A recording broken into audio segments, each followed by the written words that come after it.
los compañeros que no puedan asistir, bueno, pues que la puedan ver, ¿vale? Bueno, la sesión de hoy la vamos a dedicar a la resolución de problemas de la última lección. Y entonces ahí vemos otras cosas que normalmente no solemos ver en, digamos, en la resistencia de materiales, ¿no? Son otros factores que nos pueden influenciar. Entonces, ahí lo que vamos a hacer son ejercicios de un examen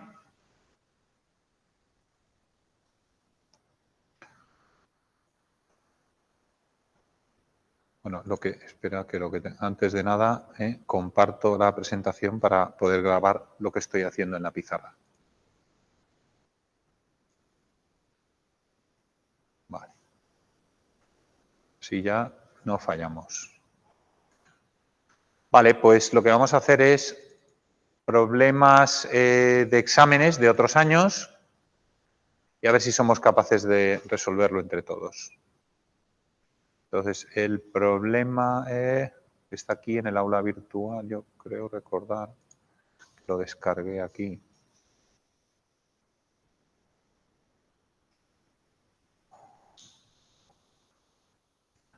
Creo que es este, el examen final. No.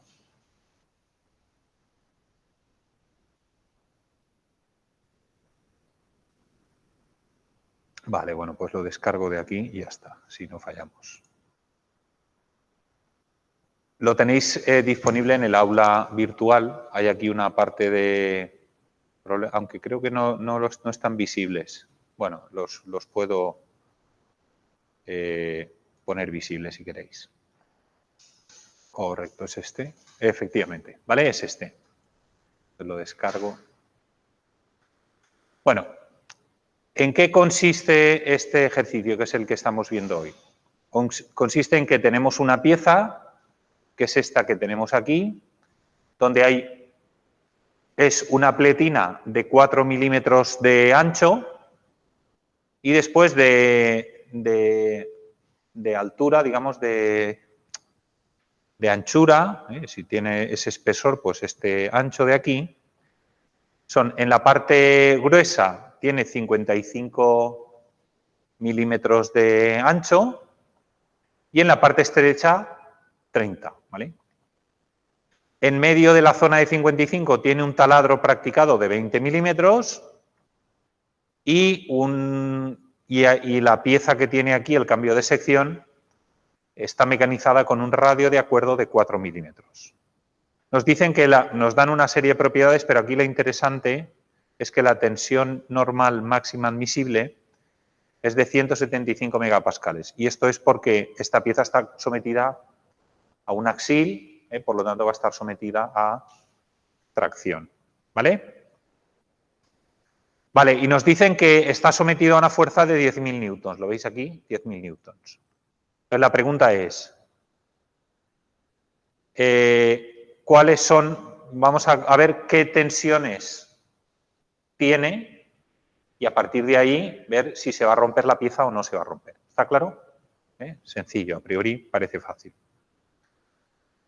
Vale, pues vamos a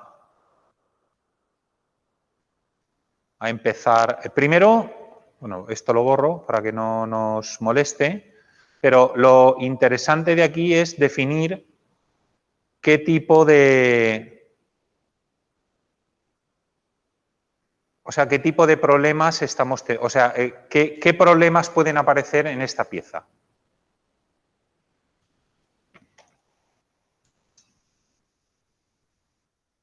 ¿Alguna idea?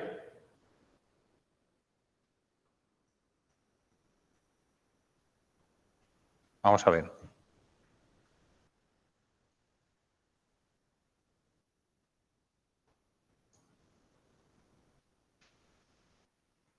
Aquí, básicamente, en esta pieza,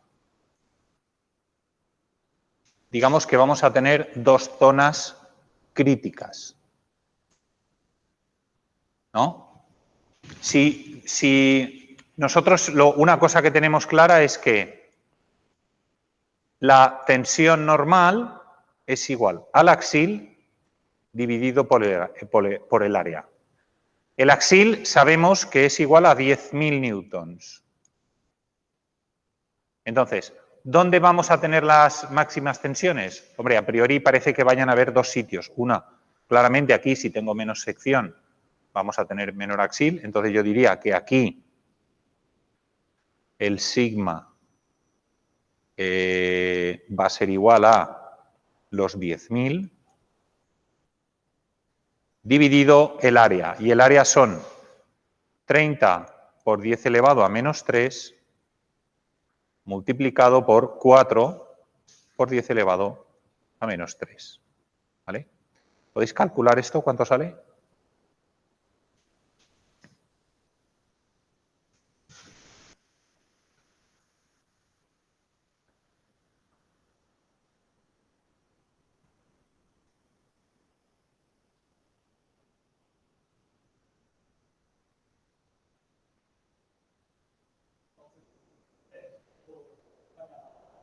Vale, 83,3 megapascales.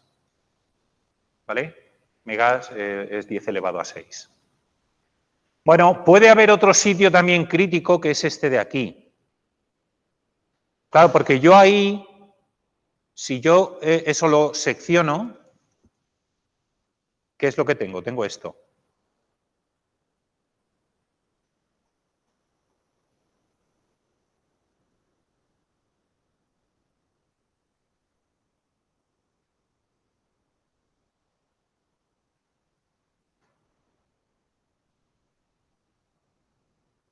¿Vale?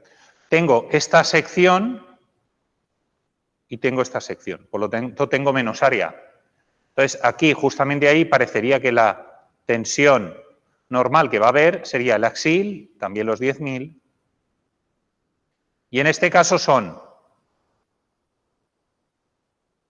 55 menos 20, ¿vale? Porque esto de aquí son 55 y esto de aquí son los 20, ¿vale?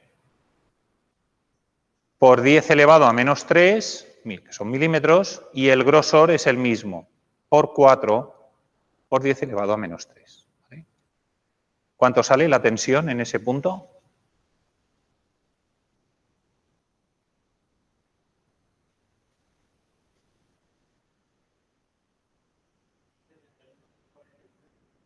...71,43 megapascales. ¿Vale? Entonces, si yo me vuelvo al enunciado, me dicen que la tensión máxima, tensión normal máxima admisible son 175 megapascales. Entonces, si son 175 y yo tengo en un sitio 71 y en otro 83, pues no se rompe. Parece que no hay problema, ¿vale? A priori, ese es un análisis que haríamos con los conocimientos que tenemos hasta la última lección. Vale. Pero ojo, ¿qué fenómenos se da en estas zonas?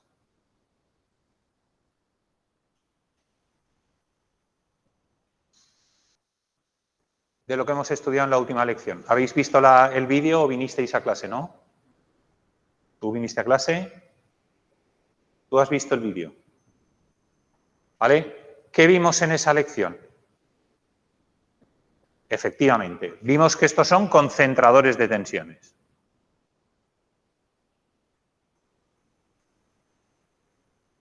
Simplemente quiere decir que en realidad la tensión máxima es igual a una tensión promedio multiplicado por una K sub T. Y esto es un coeficiente de concentración de tensiones. Un coeficiente que vale en principio más de 1. Y nos marca la máxima tensión admisible. ¿Vale? Entonces, bajo este escenario, ojo, yo tengo dos problemas. Una, el taladro Y 2, el cambio de sección.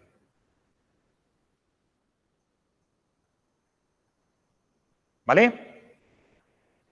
Donde la tensión en cada uno de ellos será una tensión promedio, que será una tensión base de cálculo, multiplicado por un numerito. ¿Y ese numerito de dónde lo vamos a sacar? ¿Vale? El numerito K sub T, yo os voy a dar hoy dos alternativas.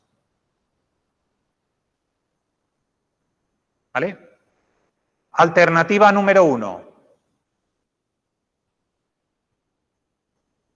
Tablas. ¿Vale? Si yo cojo una tabla, aquí lo tengo todo. Lo tengo absolutamente todo. ¿Y qué quiere decir que lo tengo todo? Pues mira, tengo aquí el coeficiente, que es lo que yo quiero sacar. ¿Veis? Que va desde 1 hasta 3. Aquí una explicación de la falla. Una explicación de la falla quiere decir una explicación de cómo voy a llamar en estas tablas a cada una de las dimensiones. Entonces, fijaos que me dice que la tensión promedio es el axil, la fuerza normal, dividido H por T, donde H es este grosor y T es el espesor de la pieza. Es decir, vamos a coger la sigma promedio, es la sigma cogido aquí, y no aquí, sino aquí, en la zona donde voy a tener mayores tensiones. Entonces, eso es mi base de cálculo. Afortunadamente, esas yo ya las he calculado. ¿Vale? Por lo tanto, me van a servir para el cálculo. Vale. Y lo siguiente, ¿de qué depende? Fijaos, aquí depende de un parámetro que es W partido H, y W es esto de aquí, que es el grande, serían 55 milímetros, dividido H, que es la relación, fijaos que es la relación de grosores, ¿no? de anchos de pletina. Por lo tanto, sería dividido 30 milímetros, ¿vale? Los milímetros y los milímetros se me van, ¿y eso cuánto vale?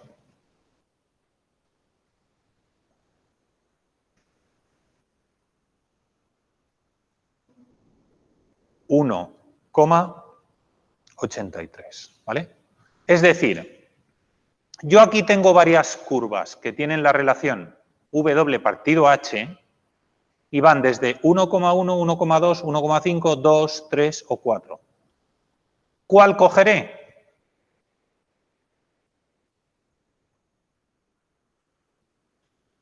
¿Cuál queréis que coja? Porque claro, 1,83 no está aquí.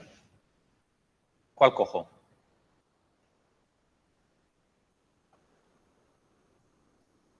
El que más se acerque podría valerme con algún matiz. Yo siempre cogería el que más se acerque por arriba. ¿Por qué? Pues porque si cojo el que más se acerca por abajo, estoy infravalorando ese valor. Pues podría ser que si va muy justo, me diese problemas. Entonces yo en este caso, 1,83, lo más cercano que tenemos es el 2. Es decir, yo me voy a mover por esta curvita de aquí que me está señalando el 2. ¿Vale? Esa es la curva por la que yo me voy a mover. Y luego en el eje de abscisas lo que tengo es R partido H, donde R es el radio de acuerdo, es decir, cuál es el radio de la herramienta que he utilizado para mecanizar eso, normalmente va relacionado con ese dato, y el radio de acuerdo es 4, ¿lo veis? 4 milímetros, pues sale. Y eso es igual, ese parámetro R partido H es igual a 4 partido 30. ¿Cuánto da eso?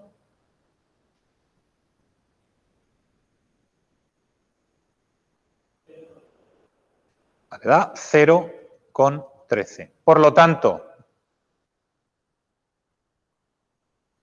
R partido H da 0,13, yo me vengo aquí Estos serían 0,15, pues un poquito antes, ¿vale? 0,15 en el cruce con la curva de 2, pues un poquito más abajo, sería más o menos por aquí. ¿Vale? Y eso más o menos me daría una K de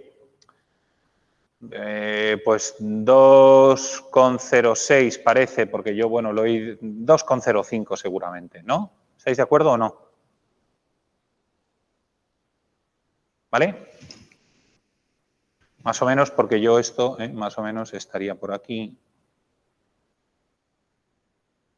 ¿Vale? Oye, pues ya está, ya lo tengo, 2,05. Entonces, si yo ya he sacado, yo ya sé que en el cambio de sección, la tensión máxima va a ser igual a ¿qué? A la promedio, que la he calculado antes, que es 83,3 multiplicado por 2,05. ¿Cuánto me da eso?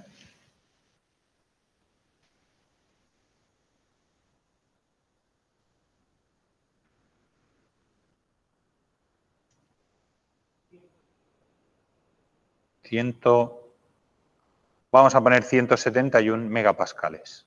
¿Vale? Entonces, fijaos.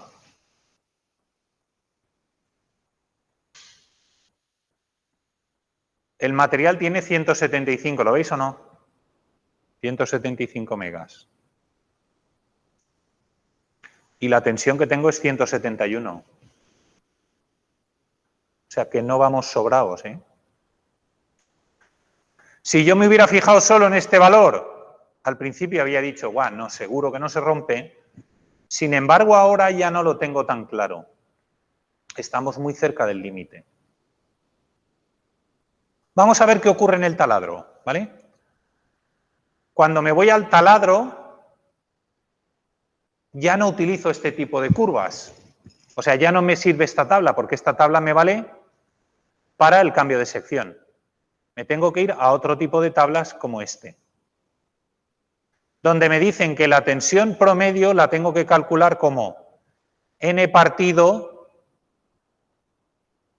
el grosor menos el taladro, que es 2 veces el radio, multiplicado por el espesor. ¿Vale? Que esta en realidad es esta tensión que yo he calculado aquí, ¿lo veis o no? Y me dice, y esa tensión que es la base del cálculo, esa es la base del cálculo,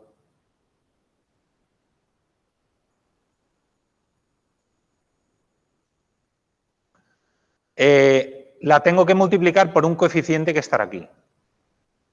¿Vale? Y en este caso lo que me dice es que en el eje de ordenadas, de abscisas, tengo el diámetro partido el W. Entonces, el diámetro en este caso son 20 milímetros, partido la W son 55 milímetros. ¿Cuánto vale eso?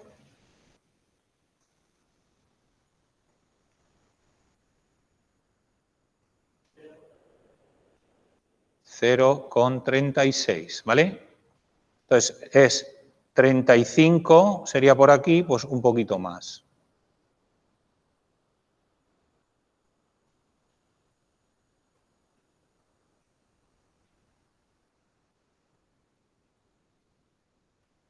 ¿Cuánto me sale? La K. Parece que 2,25, ¿no? Más o menos.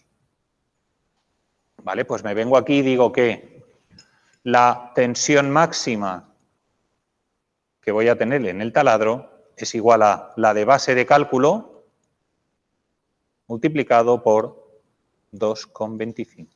Y eso me da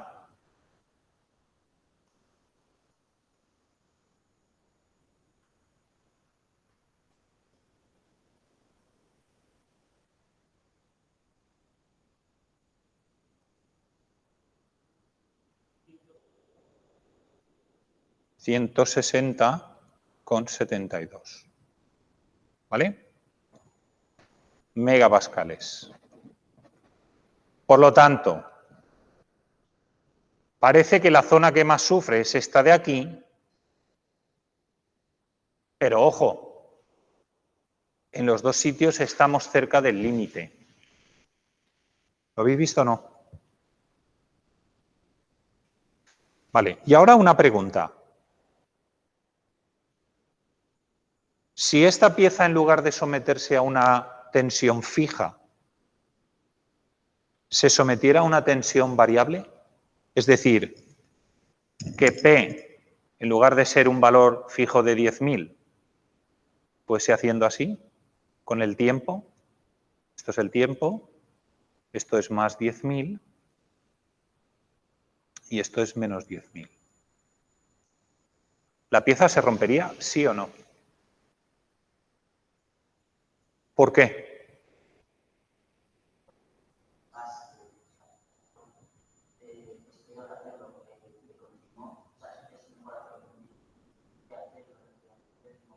Vale, ¿y cómo llamamos a ese fenómeno?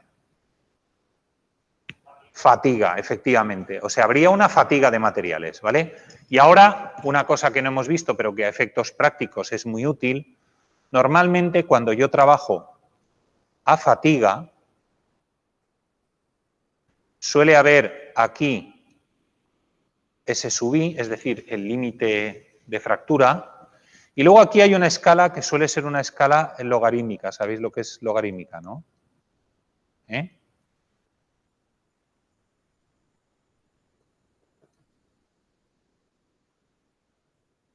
elevado a 5 y 10 elevado a 6, ¿vale? 10 elevado a 6 suele ser un valor, es decir, 1.000.000 de ciclos. Si esto es S sub I, normalmente a S sub I medios, depende del material, ¿vale? Aquí lo que ocurre es lo siguiente.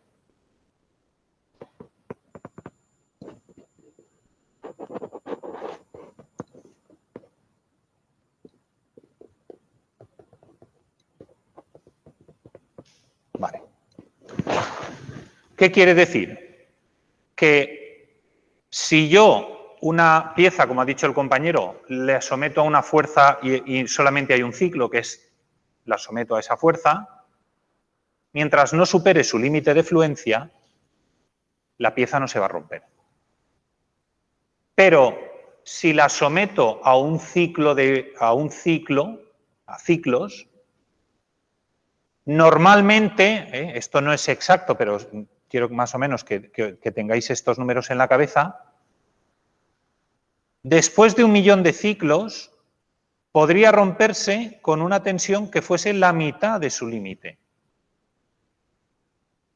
Y por debajo de aquí, esto es lo que se llama vida infinita.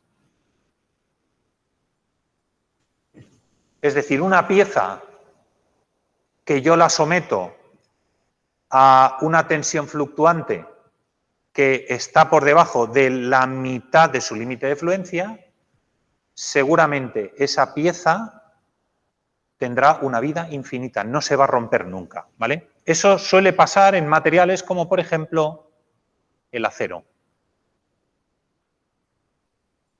El acero es un tipo de material que tiene un límite de vida infinita. ¿Vale? No todos los materiales, pero el acero, por ejemplo, sí que lo cumple. Vale.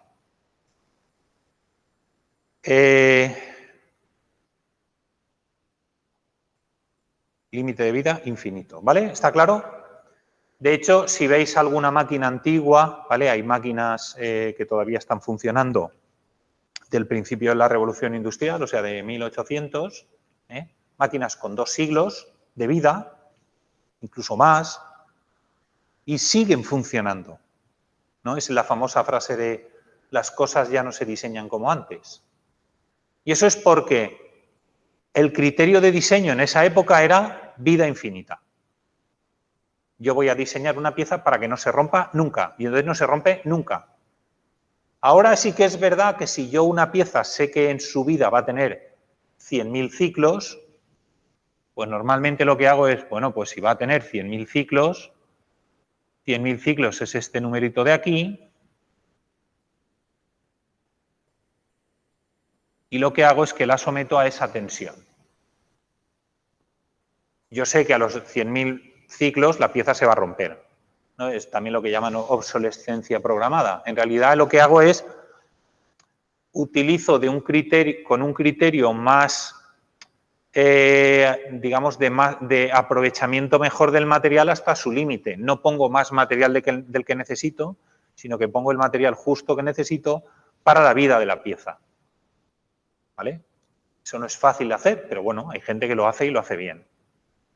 Está entendido, ¿no?, cómo funciona esto. Entonces, pero claro, una cuestión. Esto no ocurre con todos los materiales. Hay materiales que no tienen esa posibilidad de vida infinita. Por ejemplo, el aluminio, ¿vale? El aluminio tiene este comportamiento.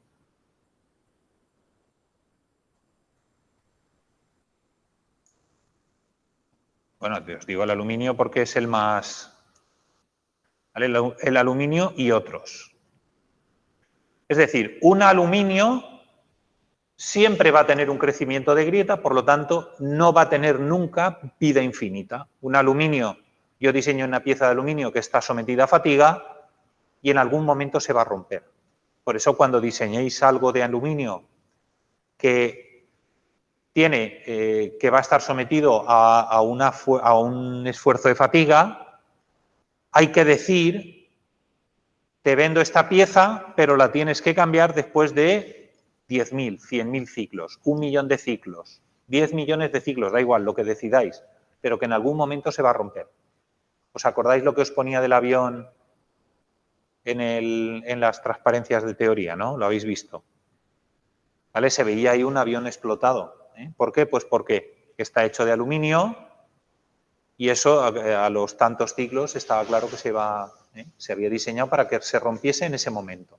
Entonces, ese avión habría que haberlo retirado, en lugar de retirarse, se dio a una empresa pues, de un país a lo mejor menos desarrollado, con menos controles de seguridad, donde eso en una inspección deberían de haber dicho, o se cambia esto, o este avión no puede seguir volando, y de hecho al final, pues bueno, ocurrió aquello. ¿Está claro o no? Por lo tanto, a mi pregunta de si esto en lugar de ser una carga continua es una carga fluctuante, ¿se va a romper? Sí. ¿Por qué? Porque estamos cerquita del límite de fluencia. Estamos aquí. Entonces, a lo mejor con 10 o 12 ciclos se rompe. No hacen falta más. Entonces, si esa pieza la voy a diseñar y va a estar sometida a una tensión fija, le voy a colgar ahí un jamón y ya está, pues ya está. Pero si va a estar sometido a fatiga, se va a romper. Eso es algo que tenéis que tener claro, si apuráis mucho los materiales. ¿Vale? ¿Dudas? ¿Preguntas?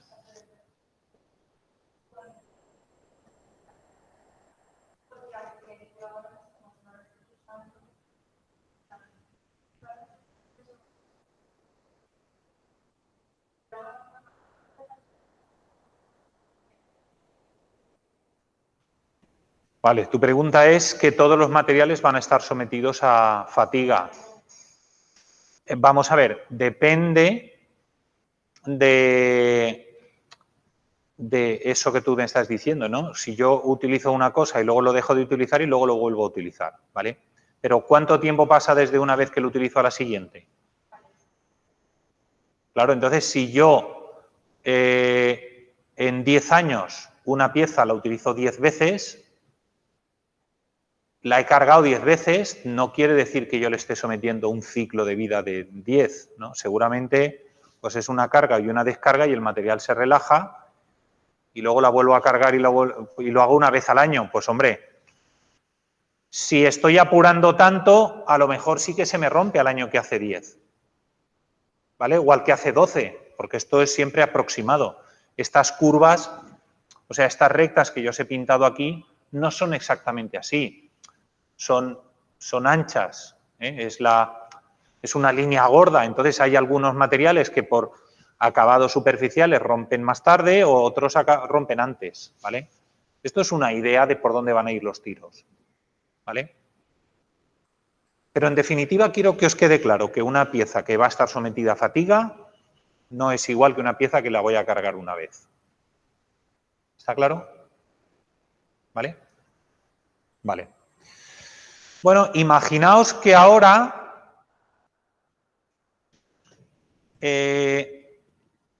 otra cosa interesante que no expliqué en teoría o que se me ha quedado ahí pendiente, pero que lo estoy explicando en las sesiones de problemas. Imaginaos que yo ahora quiero rediseñar esto. ¿Vale? Yo lo quiero rediseñar. Y... ¿cómo os diría? Vale, quiero rediseñar. Entonces, hago dos cosas para rediseñar. Hago dos cosas para rediseñar. Me defino aquí un rediseño con un factor de seguridad de 1,5 y lo que quiero saber es el radio de acuerdo.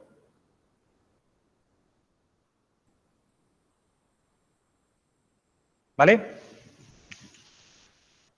Entonces, ¿qué es el factor de seguridad?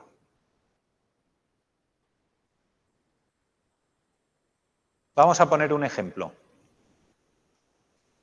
muy visual. Cuando acabe esto de la pandemia, ¿tenéis previsto iros de viaje a algún sitio? ¿Queréis iros de viaje, no? ¿Dónde? Si se puede. A Madrid. Vale. A un fin de semana a Madrid, por ejemplo. Vale, pues un fin de semana a Madrid. Oye, pues un fin de semana a Madrid, si yo me quiero ir un fin de semana a Madrid, pues me calculo un presupuesto de 200 euros. Si salgo a cenar, quiero irme a algún espectáculo, alguna cosa, me voy a gastar 200 euros. Pero tú decides llevarte 300. ¿Por qué? Porque te vas a gastar 200 euros con un factor de seguridad de 1,5.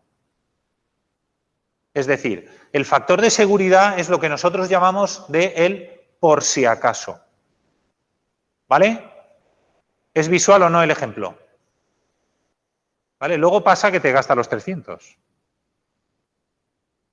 Eso es otro problema. Eso es el problema que nos pasa a las personas. Bueno, pues eso es el factor de seguridad, ¿vale? Entonces, cuando yo tengo un factor de seguridad, lo puedo aplicar de dos formas. Uno, mayorando cargas.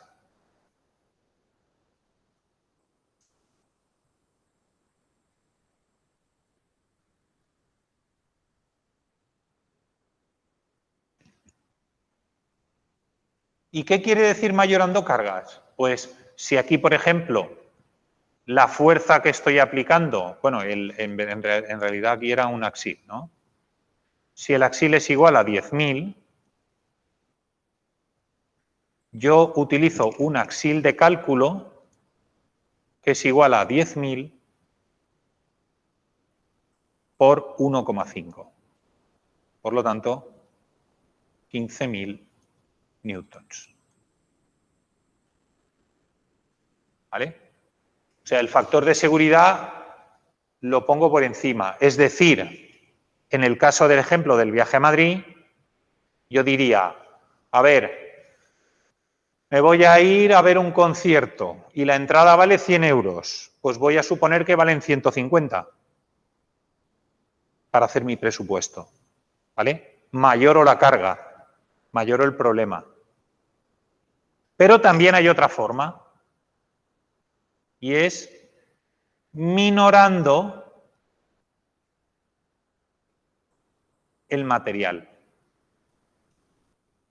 Es decir, yo sé que mi material tiene una S sub i de 175, pero en realidad voy a utilizar una SI de cálculo que sean 175 dividido 1,5. ¿Y eso cuánto me da?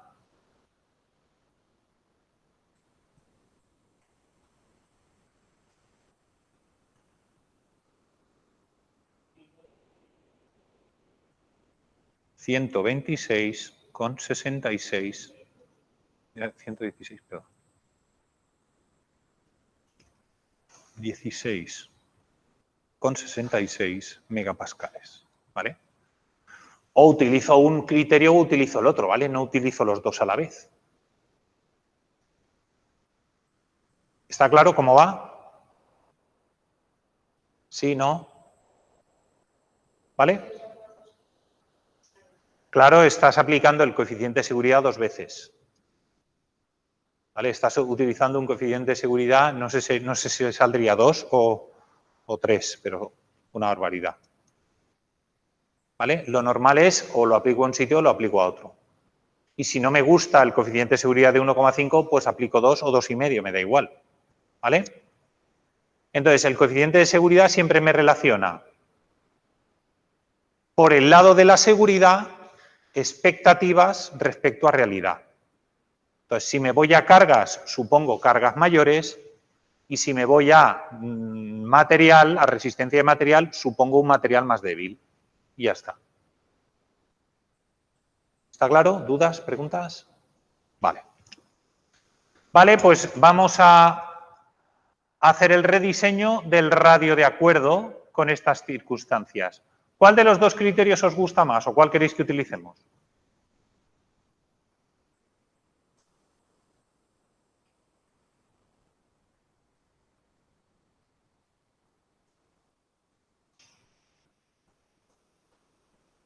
A mí me da igual. El del material, ¿vale? Claro, este es muy fácil porque es simplemente utilizar la carga de 10.000 y repetir los cálculos, entonces no tiene secreto. El otro, vamos a ver el otro, que parece que sea un poquito más interesante. Entonces, mi S sub i de cálculo es igual a 116 megapascales. Vale. Ahora, me voy a este escenario. Hemos dicho que quiero hacer el cálculo por aquí. ¿Vale? Entonces, en este caso, ¿yo qué diría? Yo diría, si mi S sub i de cálculo son 116, ¿qué le pasa si yo mantengo esta pieza tal y conforme la tengo calculada? Se rompería. ¿Lo veis o no? Entonces, no me vale esto. Tengo que rediseñar algo.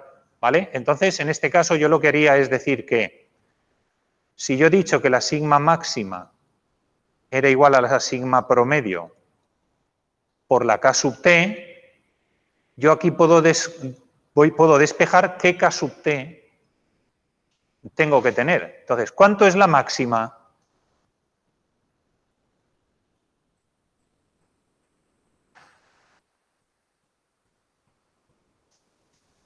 ¿Vale? La máxima son 116. Yo no puedo tener más de 116. ¿Y cuánto es la promedio? La promedio sí que es esta. En el cambio de sección sí que es 83,3. 83,3. Vale. ¿Cuánto sale eso?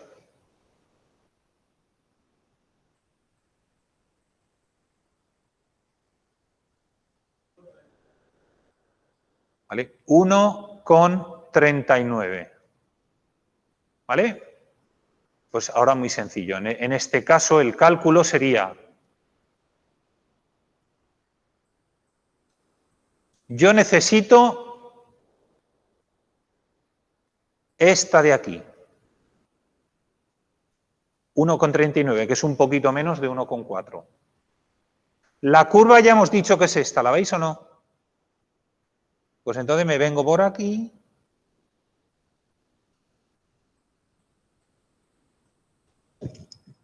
y cuando impacto con la curva de 2, bajo. ¿Cuánto me sale? Más o menos 0,53, más o menos. 0,53. Entonces yo sé que en este caso R partido H es igual a 0,53. Y de ahí despejo que el radio de acuerdo es 0,53 por H. ¿Y cuánto vale H? ¿Cuánto valía H?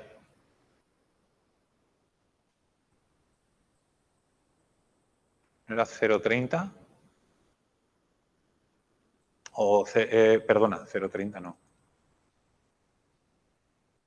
30 por 10 elevado a menos 3.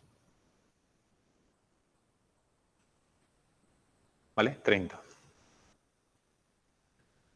¿Cuánto sale?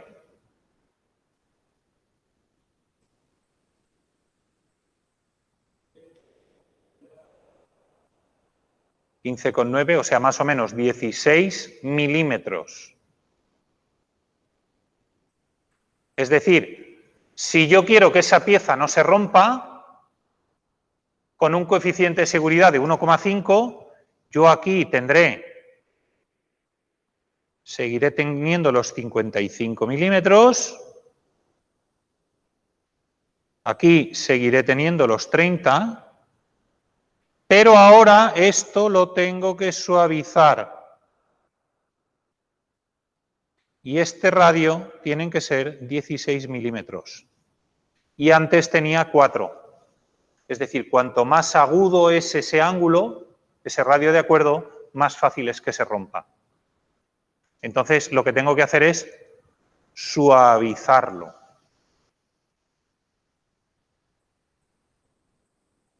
¿Está claro cómo funciona? ¿Dudas? ¿Preguntas? Vale. Bueno, antes os había dicho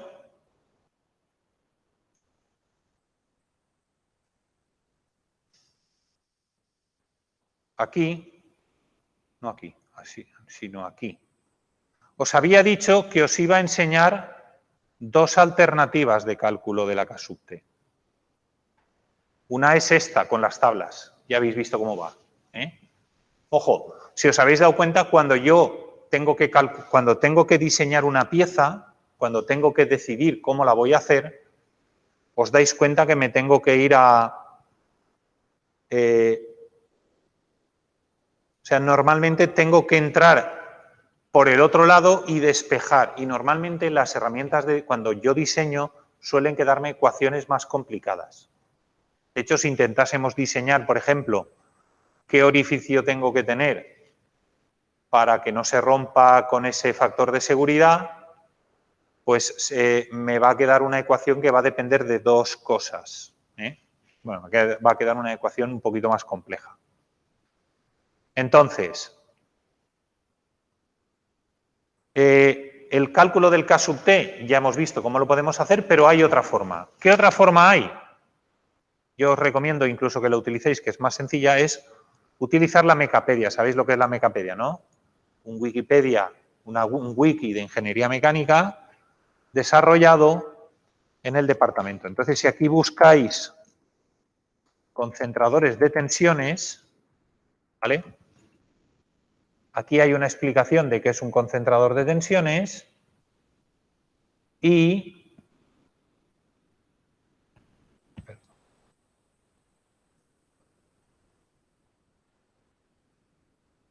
y aquí tenemos el factor teórico del concentrador de tensiones. ¿Cómo se calcula?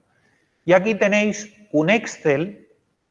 Si le dais aquí, os descarga un Excel, que yo no lo voy a descargar porque ya lo tengo, y lo voy a abrir y a ver lo que hay.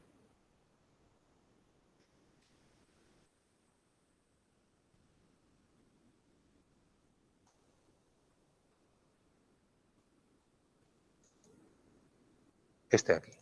Cálculo de K sub T. Entonces, el cálculo del K sub T, ¿cómo se hace? Primero, lo que tenemos que conocer es qué tipo de concentrador de tensiones tenemos. ¿Vale? Entonces, el tipo de concentrador de tensiones puede ser o un eje con cambio de sección, o un eje con una ranura, o un eje con un taladro, o una pletina con un cambio de sección, o una pletina con una doble ranura, o incluso una pletina con un taladro. Y luego los esfuerzos pueden ser tracción, momento o torsor. ¿Veis? Tracción, momento o torsor. Lo mismo aquí.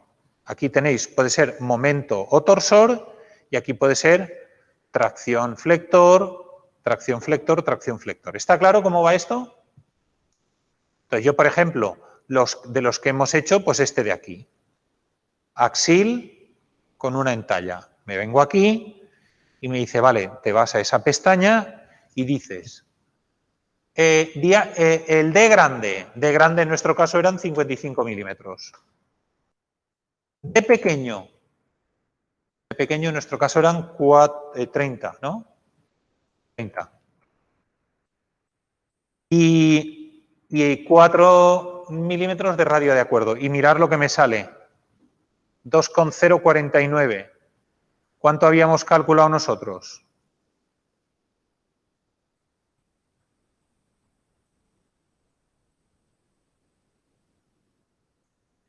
$2,05. ¿Lo veis o no? Entonces, sabéis que este año el examen va a ser online y por lo tanto pues vais a disponer de herramientas para calcularlo, vais a utilizar vuestro formulario, ¿vale? No os vamos a entregar ni formulario, ni tablas, ni nada de eso. Podéis utilizar las tablas, desde luego, que además van a estar en el Gibelert, pero yo os recomiendo que, oye, ¿por qué no vamos a utilizar una cosa que ya tenemos? Igual que, por ejemplo, en herramientas también os hemos aconsejado el uso del Symbolab. ¿Lo habéis visto o no? Si no lo habéis visto es que no abrís mucho el aula virtual, ¿o sí? Bueno, si yo me voy al aula virtual, donde tengo la parte de bibliografía, aquí tengo varias herramientas. Por ejemplo, tengo el Symbolab, pues que me sirve para calcular integrales definidas. El cálculo de la integral definida, pues oye, será el que será, pero yo sí que os voy a pedir que seáis más rigurosos con el cálculo con el planteamiento de la integral. Aquí lo importante es el planteamiento de la integral. Calcularlo lo calculará él. ¿Vale? ¿Qué otras herramientas tenemos? Pues, por ejemplo, esta de aquí. Esto no sé por qué. Siempre me la da como...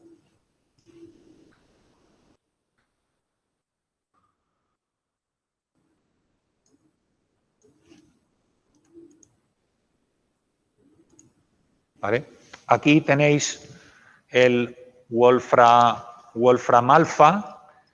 Hay una variable, hay una herramienta que se llama el EIG-Values, que es cálculo de las raíces. ¿Y para qué sirve? Pues para que yo, definida una matriz, me dé sus autovalores. Me da los autovalores y los autovectores. ¿Vale? También puedo utilizar eso.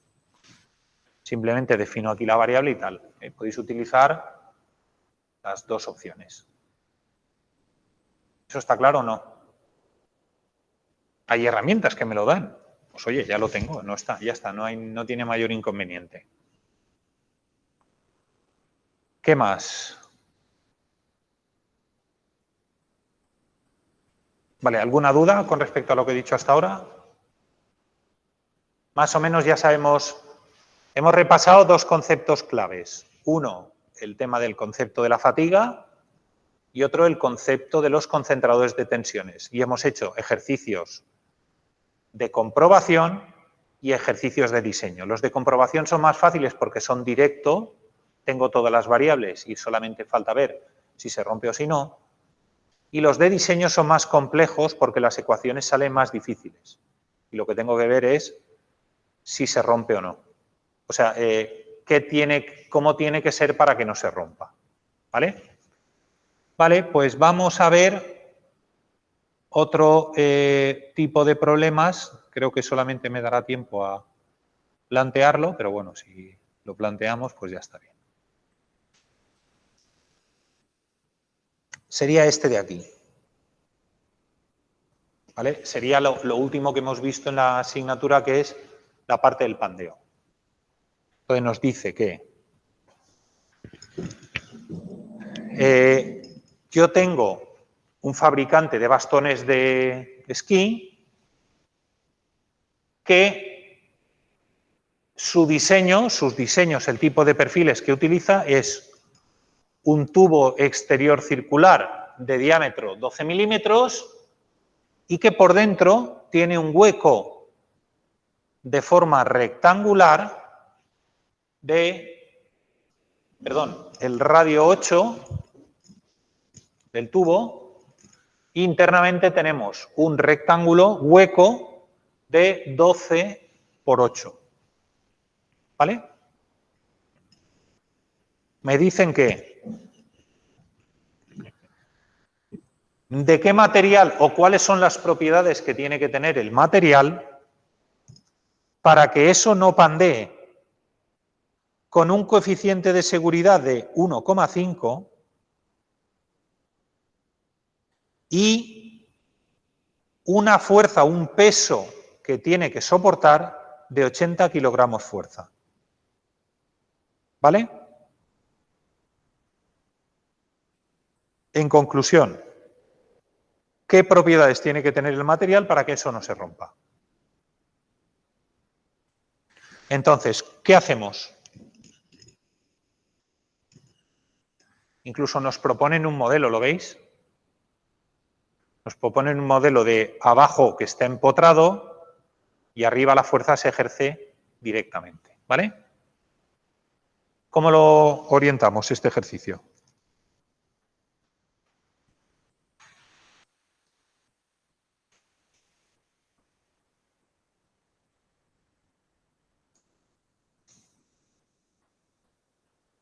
Vale, el modelo mecánico está claro.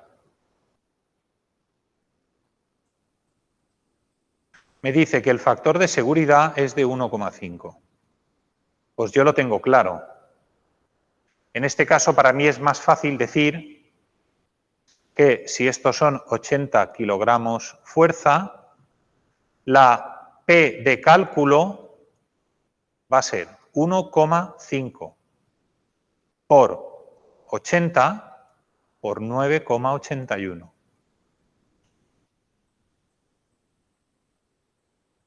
¿No? Es decir, mayoro las acciones. Como tú antes me has dicho que minore el material, pues ahora he decidido el otro criterio. Aunque en realidad aquí es más sencillo ir ahí. ¿Cuánto sale?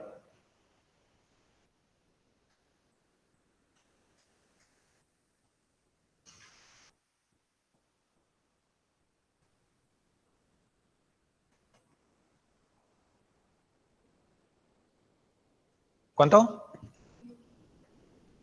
1177. Vale, vamos a poner 1177 newtons. Esa es la P de cálculo. Vale. Aquí lo que queremos comprobar es que es el pandeo. Bueno, el pandeo y la resistencia. Pandeo y resistencia. Entonces, ¿cuál queréis que comprobemos primero?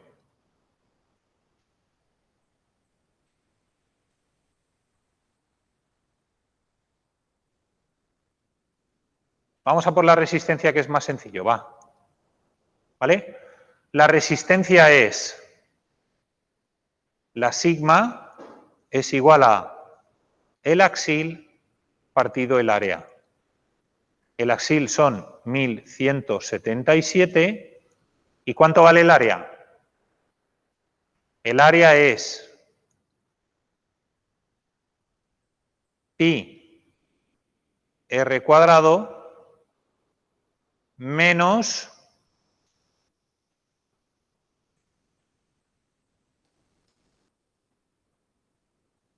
12 por 8.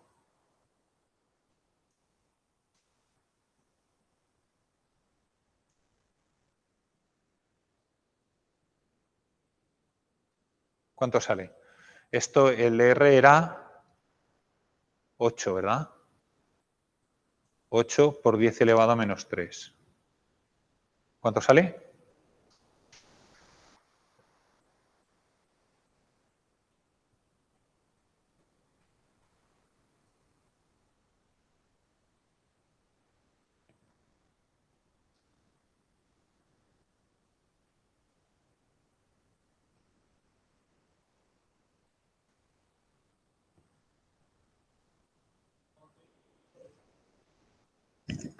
11,2 por 10 a la menos 6.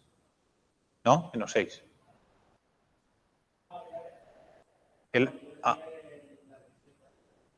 Tú ya has calculado, vale. Son 11,2 megapascales. Muy bien.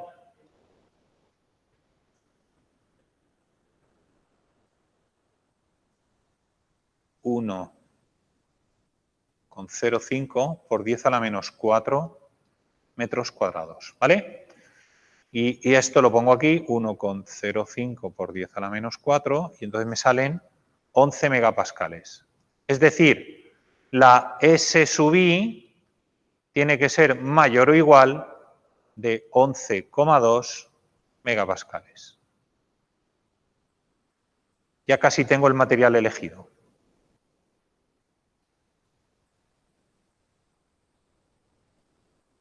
Vale. Ahora vamos a ver con el pandeo, ¿vale? Pandeo.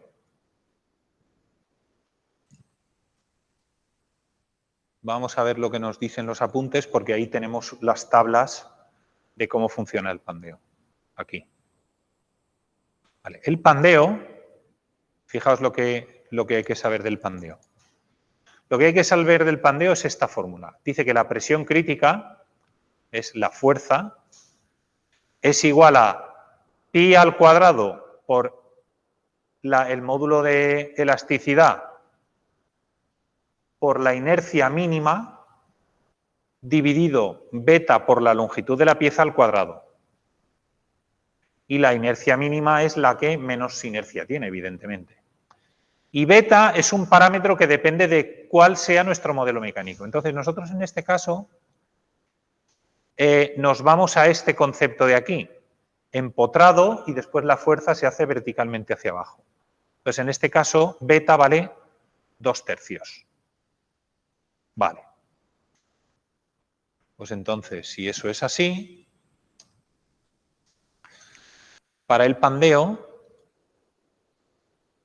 tenemos que beta igual a 2/3 y que la P crítica es igual a pi al cuadrado por el módulo de elasticidad por la inercia mínima dividido beta L al cuadrado. ¿No? ¿Es así? Vale. Pues beta lo conozco, esto también, que es 1,4 metros, ¿no? Perdón.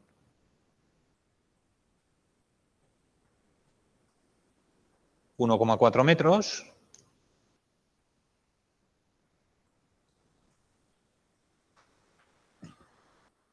¿Cuánto vale la inercia mínima? ¿Cuál será la inercia mínima? ¿La del eje que tiene aquí como eje X o la que tiene como eje Y?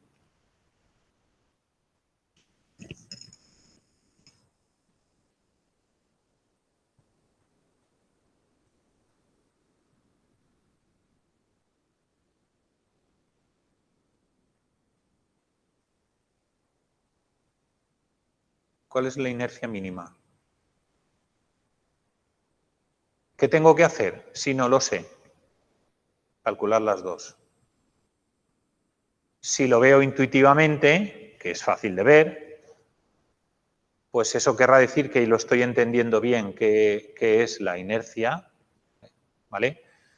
Y lo calcularé más rápido. Pero si no lo tengo claro, calculo las dos. Entonces yo Ahora mismo, para que tanto los que estáis aquí como los que lo hagáis en casa, os digo que la inercia del círculo es, me parece que era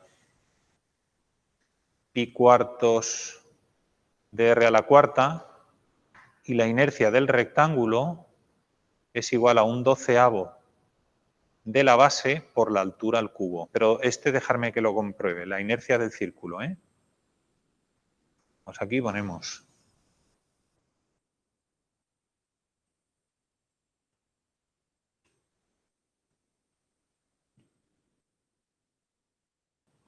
¿Vale?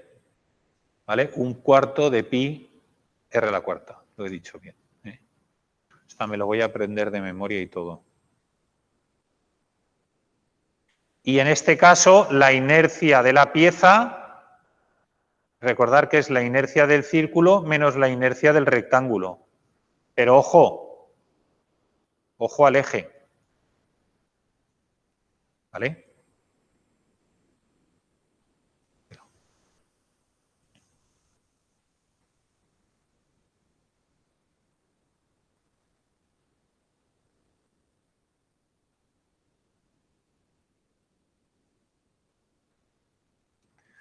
¿Verdad? Este es el que nosotros llamamos como y este es el Z. Vale. El X lo tenemos aquí. Vale, pues calcular la inercia mínima.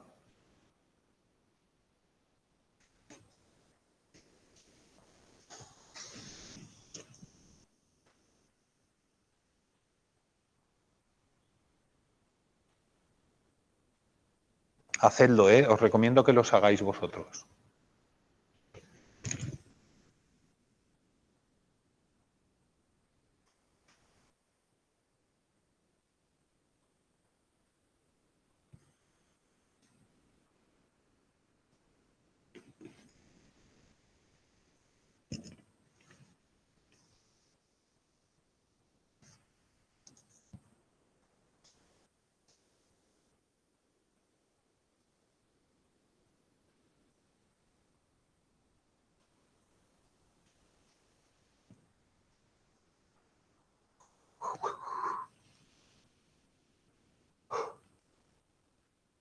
Venga, va.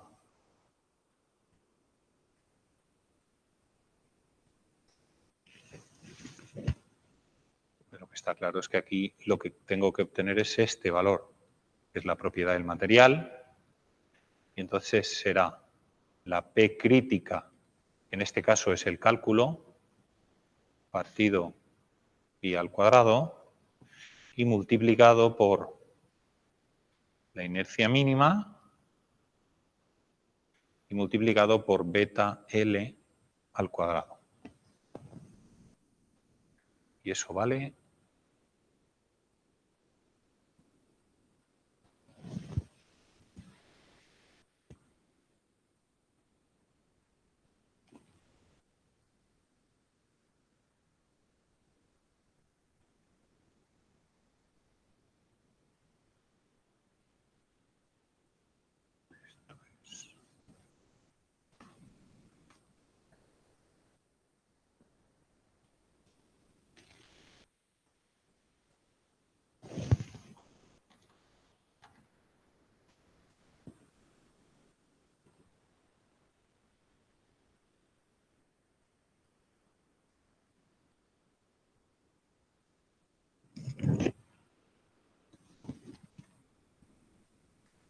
bueno, aquí se ve la solución.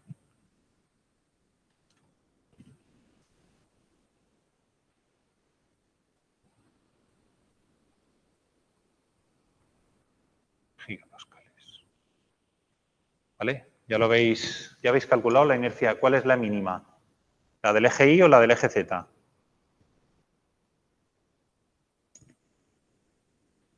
En este caso es la del eje Z. ¿Vale? Os digo por qué. Porque como el rectángulo resta, el rectángulo que resta, esta inercia que tiene respecto al eje Z es mayor. Por lo tanto, restarle un número más grande me va a dar a priori una inercia menor. Entonces, la inercia crítica aquí es la Z, la mínima. ¿Las habéis calculado las dos? Vale. Y lo que tenemos que hacer, lo siguiente que tenemos que hacer es, cogemos de esta fórmula, despejamos el módulo de elasticidad, que es el dato que nosotros nos están pidiendo, y entonces cojo que el módulo de elasticidad es P crítica partido pi al cuadrado por la inercia mínima por beta L al cuadrado todo. Y eso os tiene que salir 75,5 gigapascales. Comprobad que os da eso.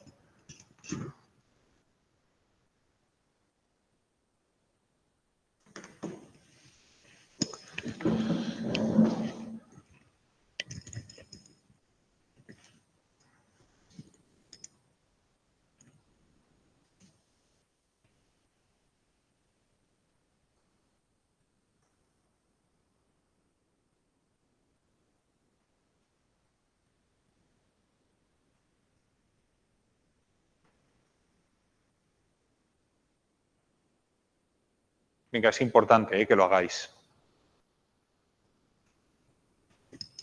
Yo más o menos ya lo sé hacer y vosotros pues os van a evaluar de esto.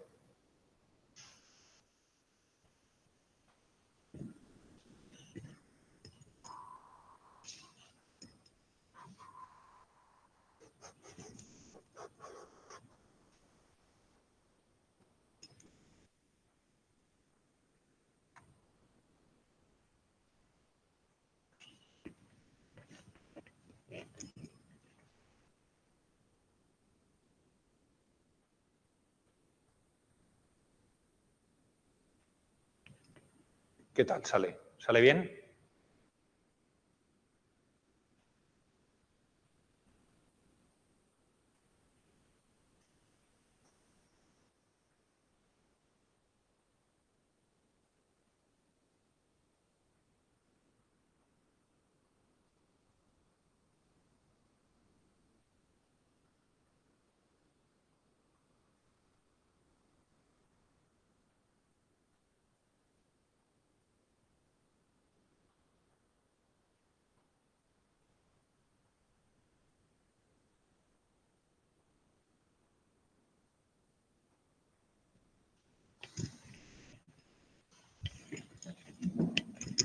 ¿No sale? ¿Sí sale?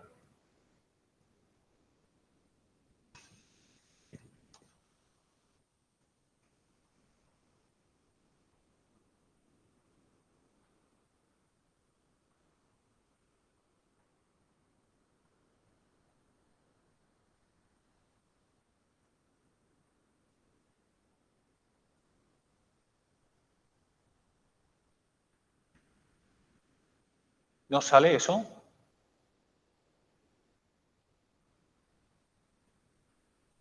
¿Salen los 75,5 gigapascales? ¿No? ¿Y las inercias? ¿Te sale que la menor es la del eje Z?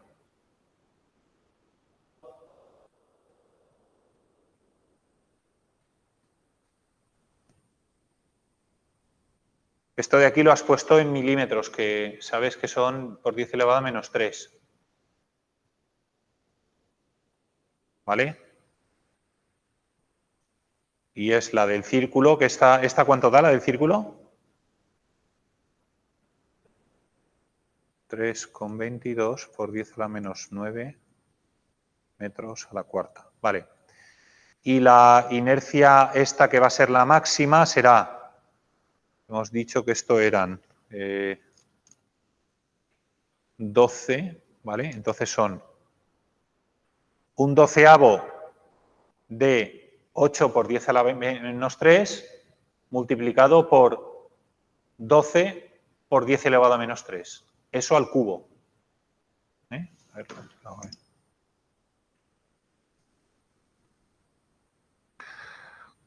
a la calculadora. 3 negativo. Elevado a 3. A 3 elevado. Vale. Ahora tengo 8 exponencial. 3 negativos. por, ¿vale? 12 dividido. Vale, eso da 1.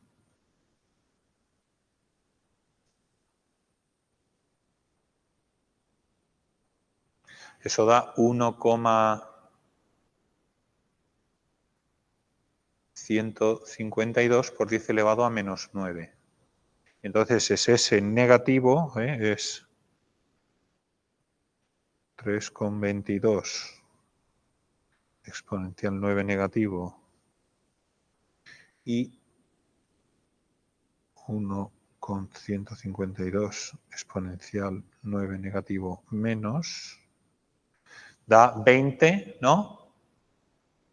La inercia mínima es 2,07 por 10 elevado a menos 9. ¿Vale? Y entonces tenemos que eso multiplicado por 11,77, 3,1416 al cuadrado y dividiendo. Y ahora tengo que multiplicar 1,4 por 2 dividido 3, eso al cuadrado, y lo multiplico por eso.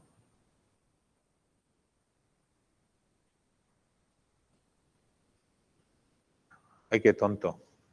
Ya sé lo que me ha pasado, que lo he despejado mal. Lo he despejado mal y no me habéis dicho nada. Es 1 dividido la inercia mínima. Claro, pasa al otro lado, me lo lleva al otro lado restando. Ahora sí. Calculadlo ahora. El resultado tiene que ser este, seguro. ¿Veis? Yo no me voy a suspender a mí mismo, pero ir con cuidado con eso.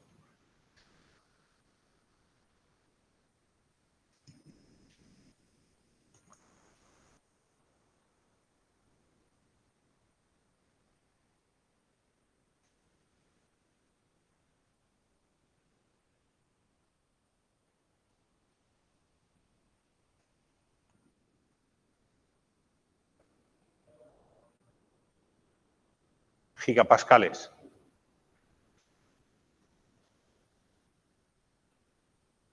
No lo sé.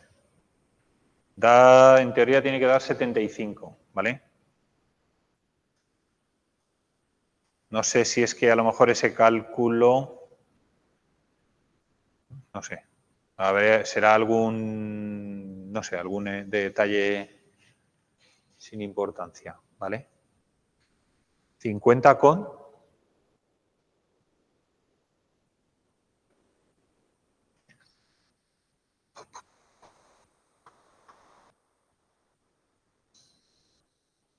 No sé, porque nosotros sí que hemos aplicado... O sea, podría dar eso si hubiéramos utilizado los 80 kilogramos fuerza solamente. A ver si no hemos cogido la inercia que corresponde y habría que coger la otra. No, es esta. Aquí 12 y aquí 8, seguro. Porque es una menos la otra. Y entonces son 3 menos esa, que es la mayor, ¿vale? Porque la otra va a ser menor seguro. Bueno, en definitiva, más o menos tiene que dar eso. Está claro. Entonces, la solución a este problema sería, hay que buscar un material cuya resistencia tensión normal, ¿no? Resistencia en tensión normal admisible sea superior a 11 megapascales y cuyo módulo de elasticidad sea mayor o igual que 75,5 gigapascales. ¿Vale? Esa sería la conclusión. Las propiedades de nuestro material. Entonces ahora nos iríamos al catálogo del fabricante, iríamos a ver, el más barato que hay. El material más barato, esa es la forma de proceder. ¿Cumple con estas características? No. Pues otro un poquito más caro. No, otro un poquito más caro. ¿Y el primero que cumpla las dos propiedades? Pues ese material es bueno. De ahí para arriba, aquí, yo qué sé, si lo queréis hacer de fibra de carbono, pues oye, se hace de fibra de carbono. No hay problema.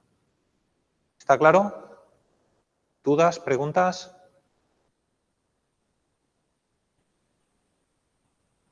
¿No? ¿Está claro? Vale, pues si queréis, si no tenéis ninguna duda, lo podemos dejar aquí. ¿No? ¿No tenéis dudas? Vale. Pues nada, lo dejamos aquí. El próximo lunes tenemos clase. Acordaos de venir, nos veremos allí y nada más. Yo digo, tenía aquí esto. Vale, pues nada, y los que lo hayáis visto en casa, pues nada, gracias por verlo y espero que os haya servido.